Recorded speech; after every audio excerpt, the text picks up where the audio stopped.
Okay, so I'm about to take off on my first day of my transverse of the United States of America.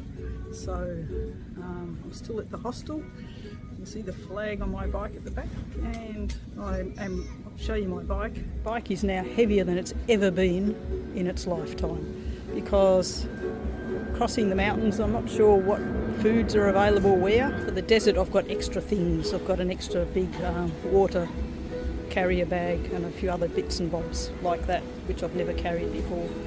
So yeah, here goes. Start the Garmin.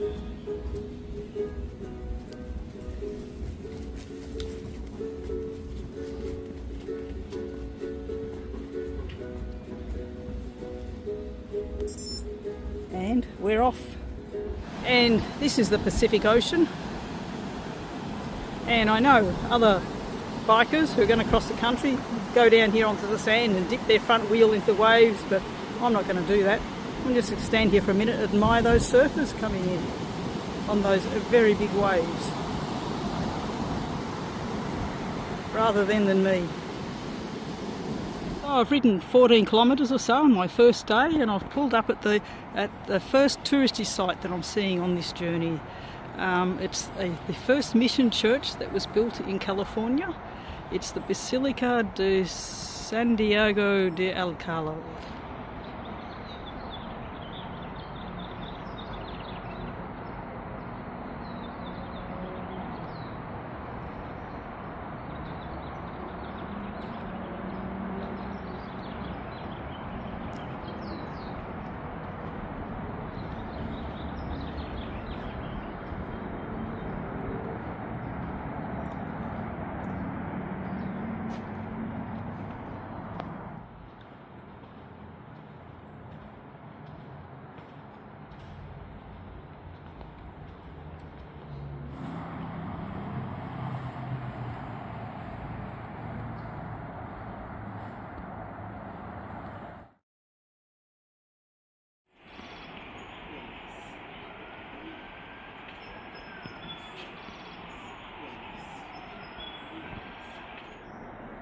And this is the front patio of the Basilica buildings. And I can imagine in summer, when the heat is pounding down, it is a lovely cool spot to sit, which is why there are so many nice benches here.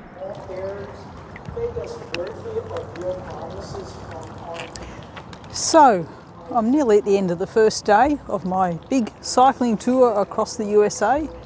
The noise you'll hear in the background is firstly a fountain, because I'm at the Basilica of Santiago de Alcala, and also in the background we hear there's a sermon going on, because the local bishop is here on a visit, and of course they're having a church service.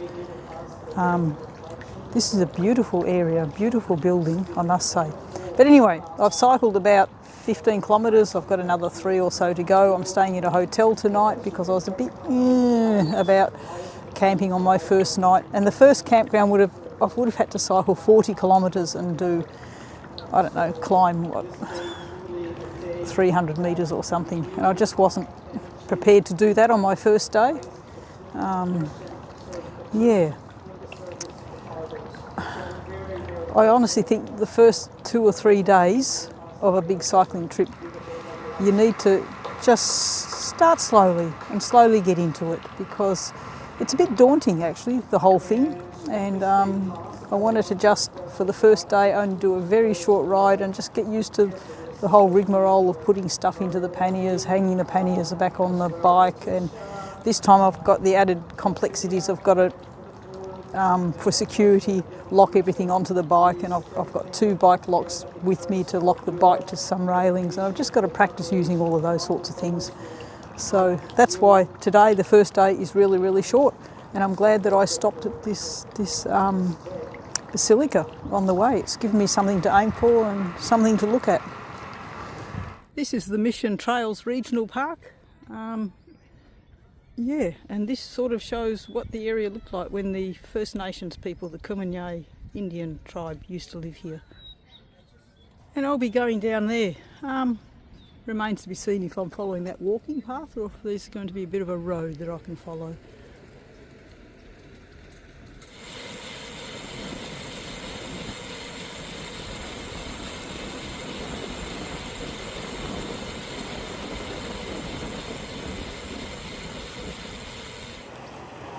perfect spot for a picnic lunch.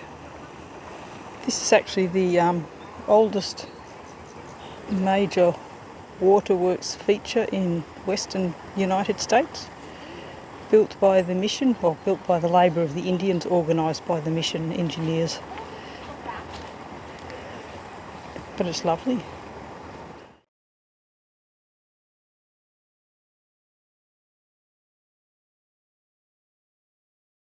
Well, here we are. Yesterday I cycled up 620 metres over 24 kilometres, which to most people probably doesn't sound much, but it absolutely whacked me. So today I've got a day off just to rest and recuperate. I'm staying at an Indian reservation, at a campground in an Indian reservation. The campground actually has really bad reviews, but you know, it's a campground and I'm staying here. This is the entrance at the Indian reservation with a big welcome sign. Apparently there are cattle here. I have to keep my eyes peeled for them. Oh, and I see another cyclist coming up the road. He's a lot faster than I'll ever be, but he's obviously a racing cyclist. He has no gear whatsoever. Yeah. So this is day 4 of my trip across the US, and over there in the distance behind me you can see the mountains, and I'm very slowly slogging my way up and over those mountains. Of course, the people on the freeway, they have it easy. The road's been flattened out for them, not quite so for me. But anyway, that's life. Over there in the distance are 2 more cyclists. They've got yellow stuff on, but they have no other gear apart from their bikes and their bright yellow high-vis jackets. So that was Brad and Nolan, who met another cross-country cyclist a few days ago, and they were very impressed, and they had a lovely look at my bike, and they said I need to go onto the freeway here.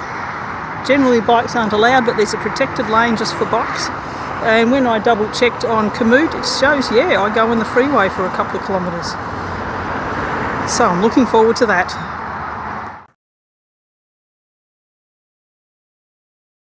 I've decided to stop here and have some lunch.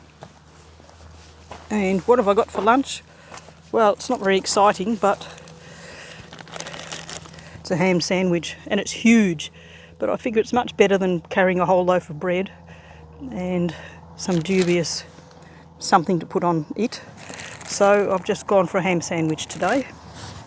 All the noise that you hear in the background is actually of the cars, because I'm actually on a reasonably busy road. It's only a country road, but it's quite busy. But ham sandwich, I'm halfway through and my teeth are stuck together nearly. This is what it's like. It's meant to be ham, but it's got, I don't know, something yellow in there. I think it's meant to be cheese. Didn't say cheese on the packet, it said honey ham. Anyway, that's what my ham sandwich looks like. Very suspicious and very gooey inside the mouth. Not sure that I like this, but you know, I suppose if it sticks in my mouth, it'll stick in my stomach too.